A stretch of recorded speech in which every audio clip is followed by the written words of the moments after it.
Good morning children. आपकी हिंदी कक्षा में आपका स्वागत है। तो आज मैं नया चैप्टर शुरू कर रही हूँ। स्पर्श का अंतिम चैप्टर है ये। प्रोज का अंतिम चैप्टर है। हबीब तनवीर द्वारा लिखा हुआ चैप्टर का नाम है कारतूस। चैप्टर का नाम क्या है? कारतूस, जिसको लिखा है हबीब तनवीर। चैप्टर पढ़ने से पहले हम हबीब तनवीर के बारे में थोड़ा जानकारी प्राप्त कर ले। हबीब तनवीर का जन्म 1 सितंबर 1932 को रायपुर में हुआ था, जो कि अब छत्तीसगढ़ की राजधानी है। बचपन का नाम हबीब अहमद खान। लॉरी म्यूनिसिपल हाई स्कूल से मैट्रिक पास इन्होंने किया था। सॉरिस कॉलेज नागपुर से स्नातक किया। अलीगढ़ मुस्लिम विद्यालय से एमए किया। तो उसके बाद जो है ना, वो 1944 में नागपुर से स्नातक की उपाधि प्राप्त कर ब्रिटेन की नाटक अकादमी से नाट्य लेखन का अध्ययन करने लगे और फिर दिल्ली लौटकर वो पेशेवर नाट्य मंच की स्थापना किए। नाटककार, कवि, पत्रकार, नाट्य निर्देशक, अभिनेता जैसे कई रूपों में ख्याति प्राप्त हबीब तनवीर ने लोक नाट्य के क्षेत्र में महत्वपूर्ण कार्य किए।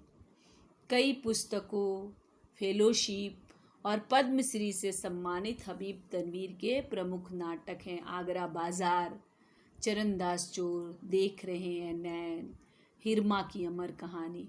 इन्होंने वसंत ऋतु का सपना, शाजापुर की शांतिबाई, मिट्टी की गाड़ी और मुद्रा राक्षस नाटकों का आधुनिक रूपांतर किया। आइए हम चैप्टर के बारे में जाते हैं। कारतूस चैप्टर में क्या है?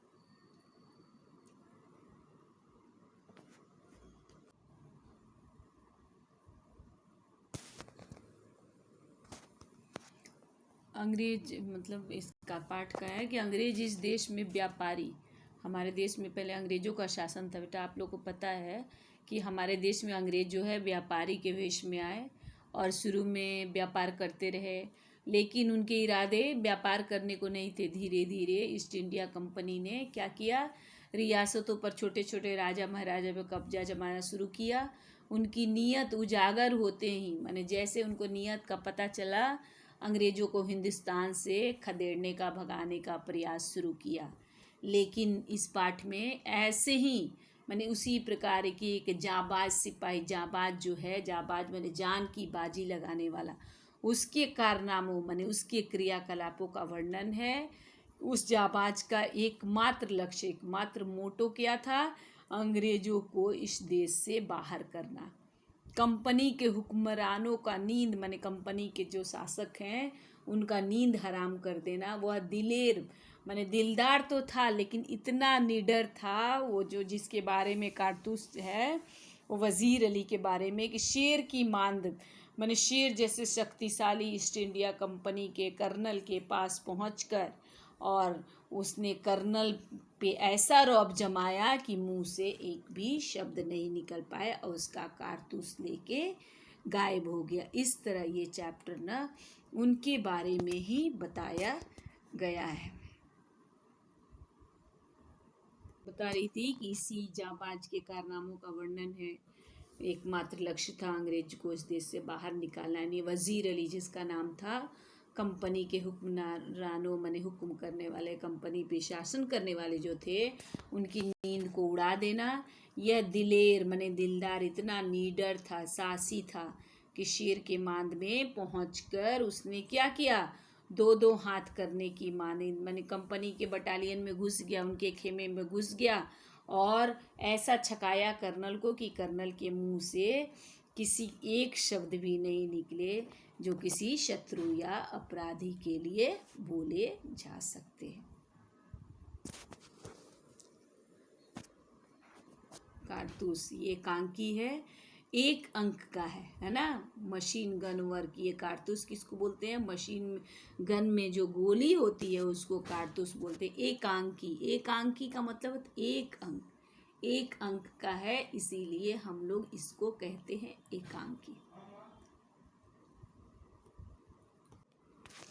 तो कारतूस है, कारतूस चैप्टर, इसके पात्र हैं। मैंने नाटक जहाँ होता है, नाटक में उसके पात्र होते हैं। पात्र मतलब कैरेक्टर। तो कर्नल है, लेफ्टिनेंट है, सिपाही है, सवार है। अवधि माने समय इसका है, ये नाटक का समय है 5 मिनट। ज़माना समय कब का है? सन 1799, 1799 के समय का है। समय रात्रि का है। स्थान कहाँ है? गोरखपुर के जंगल में कर्नल कालिंज के खेमे। गोरखपुर का जंगल है। कर्नल मैंने ईस्ट इंडिया कंपनी का कर्नल, उसका नाम कालिंज है। उसका खेमा, खेमा मतलब होता है उसका तंबू के अंदर अंदर का हिस्सा है। दो अंग्रेज उस समय बैठे हुए बात कर रहे हैं। कर्नल कालिंज और एक लेफ्टिनेंट खेमे के बाहर है। चांदनी छिटकी हुई है, अंदर लैंप जल है कि दो अंग्रेज लोग बैठ के बात कर रहे हैं। कर्नल जो है वो लेफ्टिनेंट, वो लोग अपने तंबू से बाहर है और चांदनी रात है, अंदर में लैंप जल रहा है।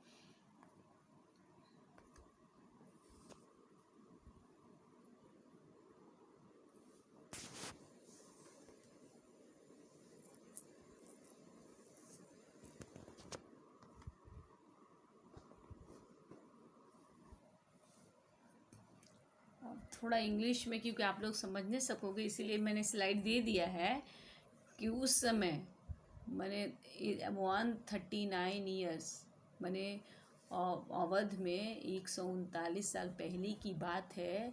ये लोग शासन करते थे जिसका नाम था नवाब वज़ीर ऑफ अवध। मैंने नवाब था जिसका नाम था वज़ीर। अवध का नवाब था। नवाब का मतलब होता है राजा। नवाब का मतलब होता है, उर्दू वर्ड है नवाब। उर्दू वर्ड क्या है? नवाब। नवाब का मतलब होता है राजा, सम्राट, शासक। ये उर्दू वर्ड है।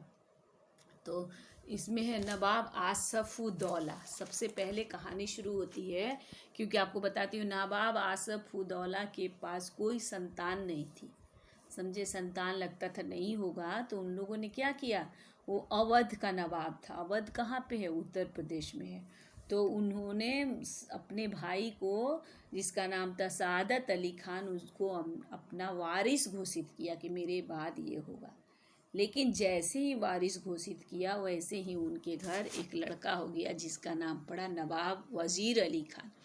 वज़ीर अली का जन्म जब हुआ तो सादत अली को तो समझ में आ गया कि वो गद्दी पर नहीं बैठने वाला है, इसलिए उसे दुश्मनी मोल ले लिया और अंग्रेज़ों से मित्रता कर लिया।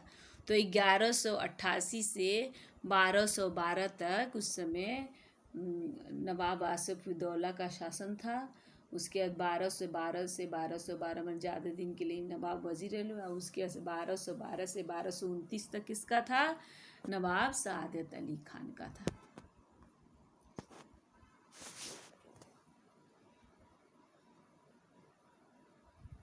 नवाब आसफउद्दौला कहते 1118 से 1212 तक थे।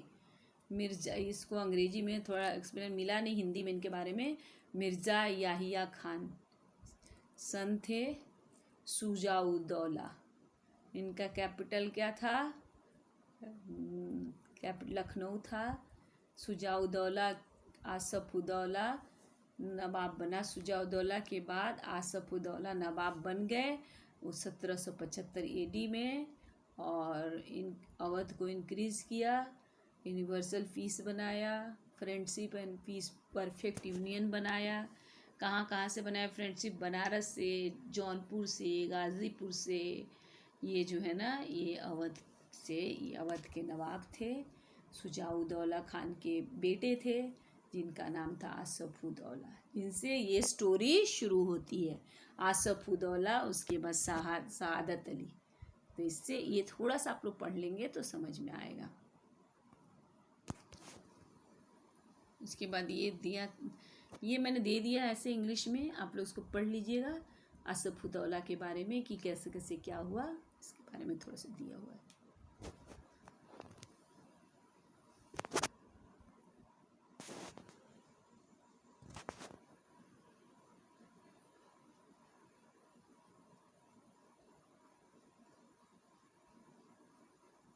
तो जैसे आसफउद्दौला था शुजाउद्दौला का सन, उसी तरह नवाब सादत अली भी शुजाउद्दौला का सन था, क्योंकि आसफउद्दौला का छोटा भाई था। इसको अपना वारिस बनाया था आसफउद्दौला ने। तो ये था सादत अली खान।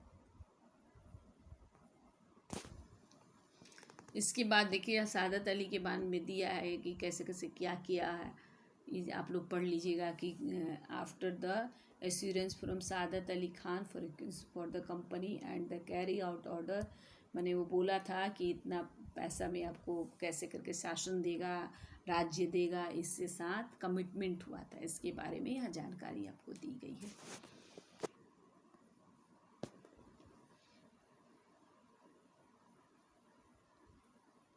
उसके बाद आया नवाब वज़ीर अली खान। मैंने बताया कि आसफउद्दौला को कोई भी संतान नहीं थी, ठीक है, संतान नहीं थी। तो उसके बाद से क्या हुआ था, संतान नहीं होने के बाद आसफउद्दौला ने अपने भाई सादत अली खान को अपना वारिस नियुक्त किया।